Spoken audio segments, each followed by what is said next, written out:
রাষ্ট্র খুঁজে খুঁজে গরিবদেরকে, যাদের করে চাল নাই, ডাল নাই, তেল নাই, এরকম অসহায় গরিব মানুষ যারা, তাদেরকে রাষ্ট্র দায়িত্ব নিয়েই তাদের সকল ব্যবস্থা করবে ইনশাআল্লাহ। সেই দিন আসবে, দোয়া করবেন ইনশাআল্লাহ। জামাত ইসলামী একটা কল্যাণ রাষ্ট্র কায়েমের জন্য কাজ করতেছে। সেই রাষ্ট্র কায়েম হইলে ধনী গরিবের এই যে ব্যবধান, এই যে অসঙ্গতি, এটা থাকবে না। ইনসাফ কায়েম। ইনসাফ হইল রাষ্ট্রের প্রত্যেকটা নাগরিককে তার বাসস্থানের ব্যবস্থা দিতে হবে, খাওয়ার ব্যবস্থা দিতে হবে, চিকিৎসার ব্যবস্থা দিতে হবে, সন্তান থাকলে শিক্ষার অধিকার দিতে হবে। এগুলো যদি ব্যক্তি করতে না পারে, রাষ্ট্র সেটা দায়িত্ব নেবে। সেরকম একটা রাষ্ট্র কায়েমের জন্য বাংলাদেশের জনগণ চেষ্টা করছে। ইনশাআল্লাহ সেটা কায়েম হবে। যারা বাজার নিচ্ছে প্রত্যেকের মুখে হাসি, এইটা দেখে আপনার কেমন হচ্ছে? খুব ভালো লাগছে, খুব ভালো লাগতেছে যে এই ভাইদের পাশে একটুখানি হলো দাঁড়ানো গেল।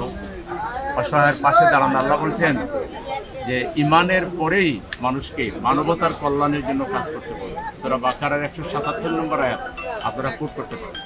এখানে আল্লাহ তাআলা ইমানের পরে মানবতার কল্যাণের জন্য, সেজন্য অসহায় মানুষের পাশে দাঁড়াতে পারা এটা অনেক বড় ইবাদত, অনেক বড় কল্যাণের একটা কাজ। এটার দ্বারা আল্লাহর সন্তুষ্টি পাওয়া যাবে, আর বান্দা খুশি হলে আল্লাহ। জি, থ্যাংক ইউ।